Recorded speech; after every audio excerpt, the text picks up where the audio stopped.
there vlog! Welcome to my Jolly. So for today's video, samahan niyo po kami, pupunta po tayo sa San Pablo, Laguna City. So time check po muna tayo. As you can see, 5:35 na po ng umaga. Medyo late na po tayo nakaalis, mukhang maaabutan tayo ng traffic nito, pero sana wag naman. At ayun na nga guys, nandito na po tayo sa Pulo Cabuyao. Mabuti na lang at hindi traffic. Kasi ang totoong pakay natin doon ay hindi lang tayo basta mamamasyal. Mamaya malalaman nyo rin kung saan tayo pupunta. So yan mga ka-jolly ko, dito na nga pala tayo sa lugar kung saan gustong gusto ng mga tao pagliguan, mapamalamig man o mainit. Saan pa nga ba kundi dito lang yan sa Pansa Laguna.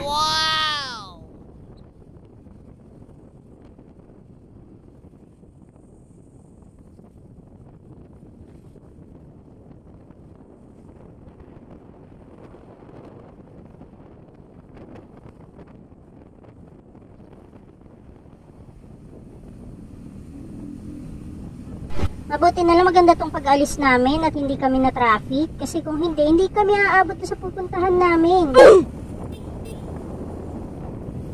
By the way guys, dito na nga pala tayo sa Los Baños. At ayun nga guys, ang daming mga riders nagpapapicture dito. Oh yeah! Pagkadaan nga namin doon, natawa bigla si Jan. Dahil may naalala siya. Yun ay dahil nagawa na ng grupo namin yan. Kung nagsisimula pa lang kasi yung riding group namin, Diyos ko, halos lahat ng may ganyan iniista pa namin para lang makapagpa-picture. Kaya sa mga bagong grupo dyan, huwag kayong mahiya na magpa-picture sa mga ganyan kasi part yan ng memories ng grupo nyo. Para pagdating ng araw at matagal na ang grupo nyo, syempre, matatawa na lang din kayo.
ka-jolly ko, hindi pa yan nagtatapos. Gusto ko lang kayo i-inform na malapit na po tayo sa San Pablo, Laguna.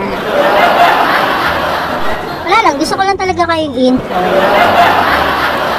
O siya, tuloy na nga natin to, baka mabash na tao eh. So yung mga ka-jolly ko, dito na tayo sa exciting part ng lugar na ito na talaga magugustuhan ng mga riders. So ano pa hinihintay natin? Tara na!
So ayan mga ka-Jellyco, dito na po tayo sa San Pablo, Laguna. Oh my God!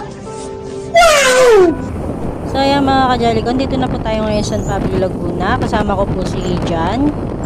Siyempre dapat nga naman talaga kasama si Jan kasi nakakatakot kung wala si Jan. Yan, buksan ko lang muna to kasi para makahinga-hinga naman ako. Sa buong biyahe kasi nakasarado lang to kasi nakakapuwing yung mga alikabok.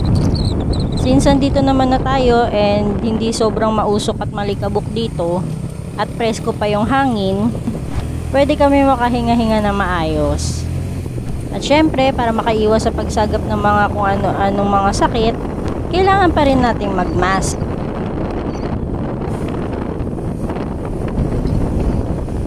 So ayan guys, naririnig nyo na ngayon yung hangin. Bukod sa mabilis magpatakbo to si Jan, hinahampas-hampas pa rin talaga kami ng hangin.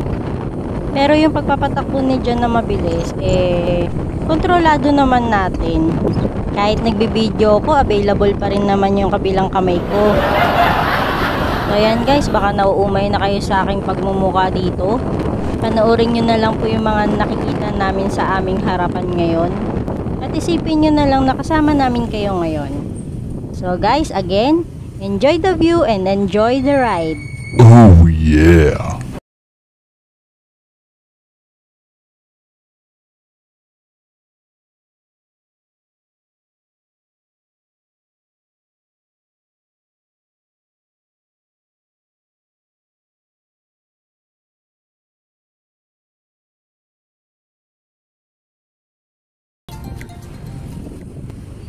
So ayun na nga mga ka-Jellyco, liliko na po tayo dito at pupunta po muna tayo sa Barangay San Crispin kung saan nakatira po yung papa ko. At doon na rin tayo maghihintay para doon sa susunod pa na pupuntahan natin mamaya. Wow!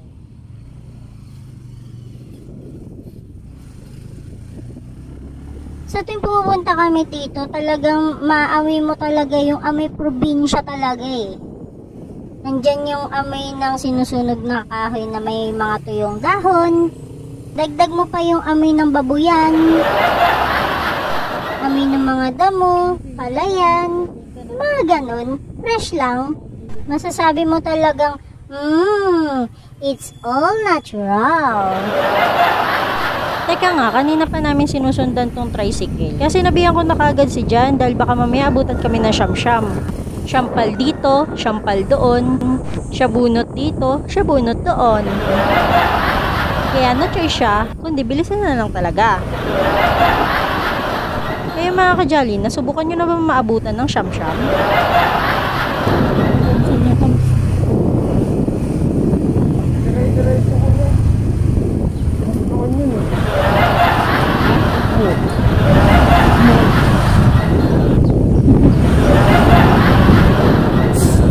Pero sobrang proud ako dito kay Jan kasi kahit kakagaling lang niya sa trabaho at hindi pa siya nakakatulog, pinagbigyan niya pa rin ako na pumunta dito para mabisita si Papa and para makasama yung mga kapatid ko.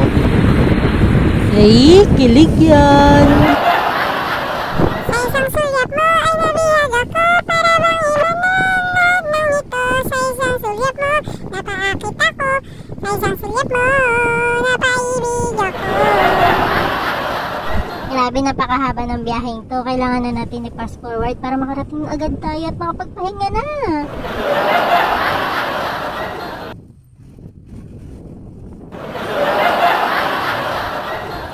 Grabe tong bidyong to. Times 4 hindi kinaya. Times 9 nga, baka kayanin na.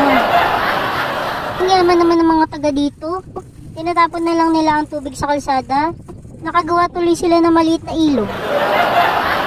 Yun nga lang, nahirapan kaming makadaan. Kasi kailangan talaga namin itaas yung mga paa namin.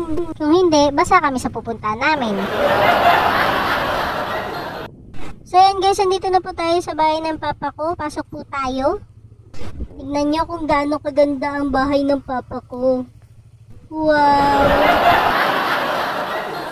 So yan guys, ito po ang paligid ng bahay na ito. Ang ganda, diba?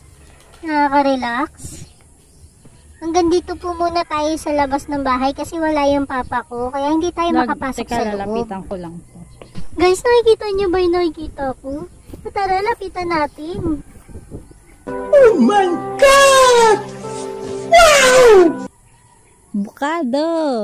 Uy, hindi pa siya hinog.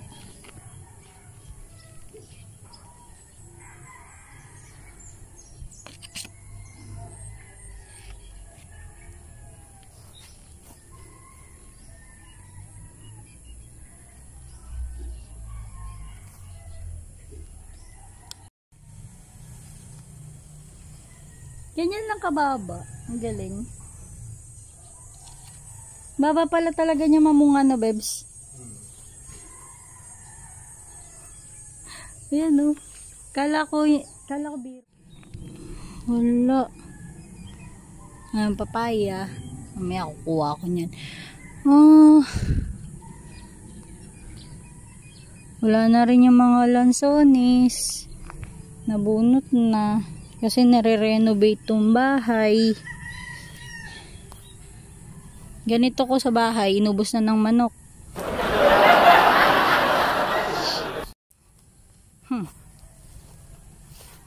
Ito po yung bahay bakasyonan namin dito sa San Pablo. Wow! Na inaayos pa.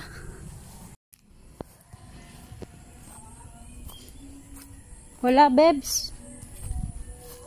Wala. Wala na yung rose.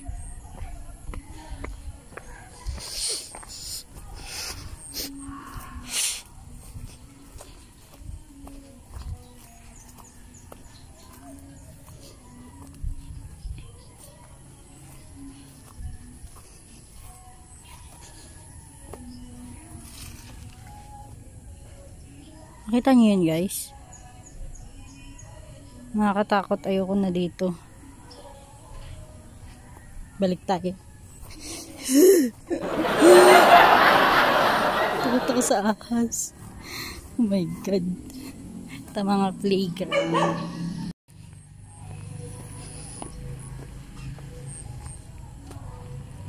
Punta tayo dito. May kamote si Papa. Tapos ano kaya to? Ano ho ba to? Alam nyo ba yan? Against the light. Ayan o. Ayan. Sino po nakakaalam kung ano yan? May bunga siya. Pero hindi ko alam kung ano yan. Ah!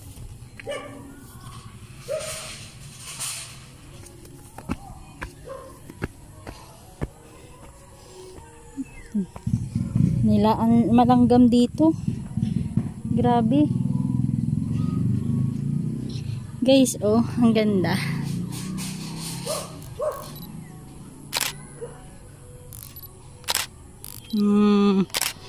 Teka, pip. Malaki pa yan, guys. Hanggang dun sa may harang na yan.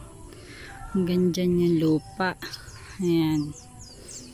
Tapos hanggang dun. Yan, yan yung bahay. Ayan. Yan, kakagiba lang dati. Hanggang, yan yung mga, ito, hanggang dito yung harang yan. Tapos daanan namin yan papunta dun sa likod. Kaso ngayon, nakasarado na, hindi na kami makakuha ng mga saging. Oh, wala na. Hanggang dun na lang. Guys, start dito. Ayan, akit ka dito. Ate ha. Ito inayos na. Dito kami may nakitang bayawak. Narinig lang pala.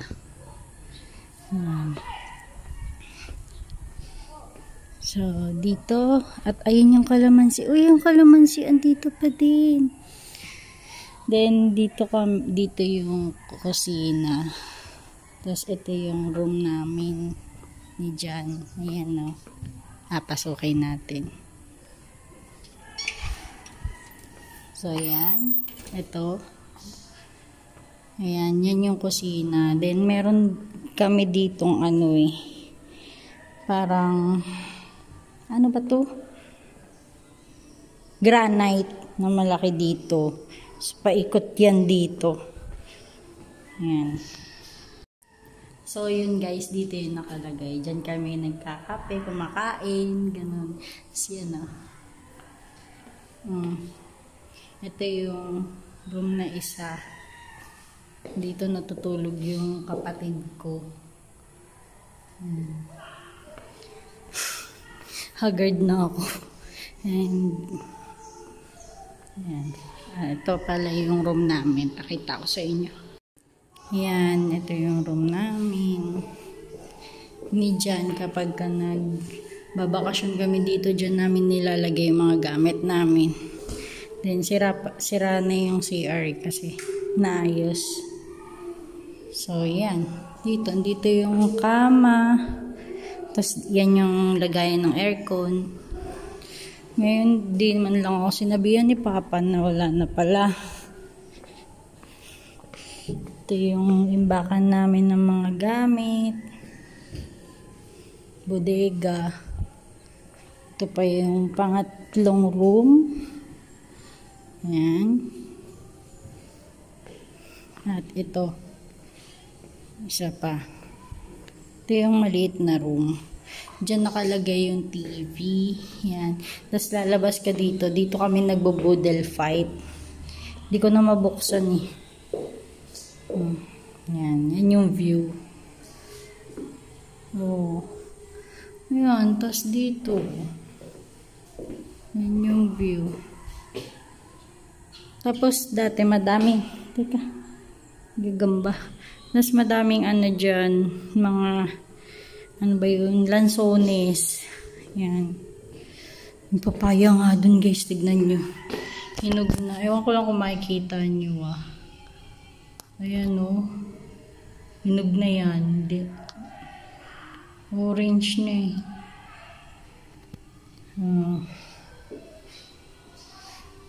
So, ayan guys. So, yung mga kajali ko, hanggang dito na lang muna tong house tour natin dito sa bahay ni Papa. At halata namang hindi kami makakapagpahinga dito dahil wala kami mahihigaan. Kaya punta na tayo doon sa pangalawang destination natin kung saan yun talaga ang main destination natin. At ang dahilan kung ba't kami napadpad dito sa San Pablo. Pagkarating namin dito, sinalubong agad kami ni Papa na nakita namin na papunta pa lang ngayon sa bahay kung saan kami nanggaling. So, mananatili muna tayong voice over ngayon. At baka makapiright pa tayo sa music na mga pinapatugtog nila ngayon.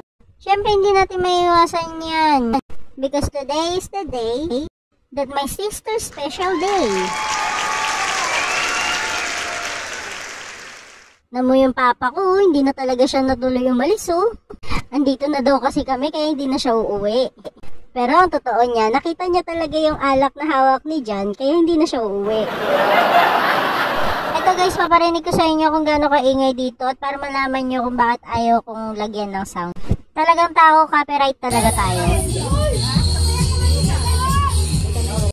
So yung mga kajali ko, narinig nyo naman diba ang ingay. So sabi sa akin ni Janice, puntahan ko daw muna yung mama ko. Kaya pumunta muna agad ako doon. Talaga ba? Mama ko.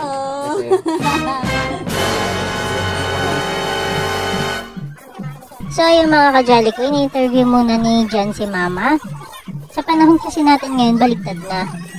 Magulang na ang ini-interview ngayon ng mga partner ng anak nila. Hinihinaan ko lang ang boses ko, mga kajali ko, at baka makatikim naman ako ng syam-syam ngayon habang nag-edit ako nito.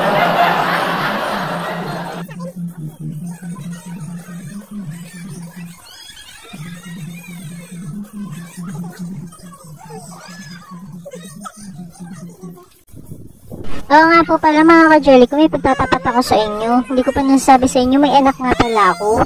Ito, si Chacha. Yan pa lang yung una, meron pang pangalawa. Mamayang papakilala ko po sa inyo. At age of 9 years old, naranasan ko ang maging single mami tita. Yung tipong pinanganak lang talaga sila, tapos ako na yung bahala sa iba. Tipong uuwi agad ako pagkagaling ko sa school para lang makita ang mga babies ko. Na nagiging dahilan kung ba't ako laging napapalabas ng classroom dahil wala akong nabibigay na assignment. Pero okay lang, worth it naman dahil lumaki naman sila ng mabait. Kung alam nyo lang mga ka-Jolly ko kung gaano kahirap ang mawalay dito sa mga batang ko. Wala kinailangan kong umalis para lang makapag-aral ako. At syempre, hindi natin pwedeng makalimutan ng free taste test para kay Madir. Pinagpuyatan ko yan magdamag. Nag-iosita.